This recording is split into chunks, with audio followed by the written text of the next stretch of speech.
Hi friends, welcome to my channel. പുതിയൊരു വീഡിയോയിലേക്ക് എല്ലാവർക്കും സ്വാഗതം. കഴിഞ്ഞ വീഡിയോയിൽ കേക്ക് ടോപ്പേഴ്സ് എങ്ങനെയാണ് നമുക്ക് വീട്ടിൽ ഈസി ആയിട്ട് ഉണ്ടാക്കാൻ പറ്റുന്നത് എന്നുള്ളതിൻ്റെ വീഡിയോ ആയിരുന്നു ഞാൻ ഇട്ടിട്ടുണ്ടായിരുന്നത്. അപ്പോൾ ആ വീഡിയോയിൽ ഞാനൊരു റിബൺ ബോ യൂസ് ചെയ്തിട്ടുണ്ടായിരുന്നു. അതിൽ ഞാൻ പറഞ്ഞിട്ടുണ്ടായിരുന്നു റിബൺ ബോ ഉണ്ടാക്കുന്ന വീഡിയോ ഞാൻ അപ്ലോഡ് ചെയ്യാമെന്ന്. അപ്പോൾ ഇന്നത്തെ വീഡിയോയിലൂടെ ഞാൻ ഷെയർ ചെയ്യുന്നത് റിബൺ ബോ എങ്ങനെയാണ് നമുക്ക് വീട്ടിൽ രണ്ട് സാധനങ്ങൾ വെച്ചിട്ട് ഉണ്ടാക്കാവുന്നതാണ്.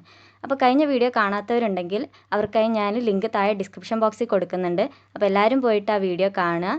നിങ്ങളുടെ അഭിപ്രായങ്ങളൊക്കെ കമൻറ്റ് ചെയ്യുക, ഫ്രണ്ട്സിനൊക്കെ ഷെയർ ചെയ്ത് കൊടുക്കുക, മാക്സിമം സപ്പോർട്ട് ചെയ്യുക. അപ്പോൾ നമുക്ക് വീഡിയോയിലേക്ക് പോവാം.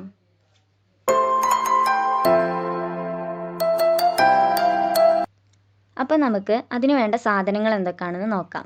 ഞാൻ ഈ ഒരു വലുപ്പത്തിലുള്ള റിബൺ ബോ ആണ് ഇവിടെ ഉണ്ടാക്കി കാണിക്കാൻ പോകുന്നത്. അപ്പോൾ അതിനുവേണ്ടി നമുക്ക് രണ്ട് സാധനങ്ങളെ ആവശ്യമുള്ളൂ. ഒന്ന് റിബൺ. ഞാനിവിടെ സാറ്റിൻ ക്ലോത്തിൻ്റെ വൈറ്റ് റിബണാണ് എടുത്തിട്ടുള്ളത്. ഈ മിനുസമുള്ള ഭാഗമാണ് ഈ റിബണിൻ്റെ നല്ല വശം, ഇതതിൻ്റെ മറുവശം. പിന്നെ നമുക്ക് വേണ്ടത് ഒരു സിസേഴ്സാണ്. ഈ രണ്ട് സാധനങ്ങളെ നമുക്കിതിന് ആവശ്യമുള്ളൂ. നമുക്കിവിടെ റിബണിൻ്റെ ലെങ്ത്ത് എടുക്കാം. ഞാനിവിടെ എൻ്റെ ഈ 3 വിരലാണ് യൂസ് ചെയ്തിട്ടുള്ളത് ലെങ്ത്ത് എടുക്കാൻ. ഈ 3 വിരലിന് 2 ടേൺ ആയിട്ടാണ് ഞാൻ ലെങ്ത്ത് എടുത്തത്. നിങ്ങൾക്ക് കുറച്ചുകൂടെ വലുപ്പമുള്ള റിബൺ ബോ വേണമെന്നുണ്ടെങ്കിൽ നിങ്ങൾക്ക് 4 വിരൽ യൂസ് ചെയ്തിട്ട് ലെങ്ത്ത് എടുക്കാം കേട്ടോ. അപ്പോൾ 2 ടേൺ ആയിട്ട് നമ്മുടെ വിരലിന് 2 ടേൺ ആയിട്ട് ലെങ്ത്ത് എടുക്കുക.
ഇതുപോലത്തെ റിബൺ ബോസ് നമുക്ക് കുട്ടികളുടെ ഉടുപ്പിലും ഹെയർ ബാൻഡിലൊക്കെ നമുക്ക് വെച്ച് കൊടുക്കാവുന്നതാണ്. ഇതുപോലെ വീതി കൂടിയ റിബൺസൊക്കെ നമുക്ക് കടകളിൽ നിന്ന് മേടിക്കാൻ കിട്ടും. അപ്പോൾ ഇന്നത്തെ വീഡിയോ നിങ്ങൾക്ക് എല്ലാവർക്കും ഇഷ്ടപ്പെട്ടു, ഉപകാരപ്പെട്ടു എന്ന് വിചാരിക്കുന്നു. ഇഷ്ടപ്പെട്ടാൽ നിങ്ങളെല്ലാവരും ലൈക്ക് ചെയ്യുക. നിങ്ങളുടെ അഭിപ്രായങ്ങളും സജഷൻസ് എല്ലാം കമൻറ്റ് ബോക്സിലൂടെ എന്നെ അറിയിക്കുക. നിങ്ങളുടെ ഫ്രണ്ട്സിന് എല്ലാവർക്കും മാക്സിമം ഷെയർ ചെയ്ത് കൊടുക്കുക. ഈ ചാനൽ ഇതുവരെ സബ്സ്ക്രൈബ് ചെയ്തില്ല എന്നുണ്ടെങ്കിൽ താഴെ കാണുന്ന ചുവപ്പ് സബ്സ്ക്രൈബ് ബട്ടൺ ക്ലിക്ക് ചെയ്യുക. അതിൻ്റെ തൊട്ടടുത്ത് വരുന്ന ബെല്ലൈക്കൺ കൂടെ ക്ലിക്ക് ചെയ്യുക. അതിൽ ഓൾ എന്ന ഓപ്ഷൻ കൂടെ ക്ലിക്ക് ചെയ്യുക. അപ്പോൾ ഞാനിടുന്ന വീഡിയോസ് എല്ലാം നിങ്ങൾക്ക് അപ്പോൾ തന്നെ നോട്ടിഫിക്കേഷനായിട്ട് വരുന്നതാണ്. അപ്പോൾ പുതിയ വീഡിയോ ആയിട്ട് വരുന്നവരെ എല്ലാവർക്കും താങ്ക്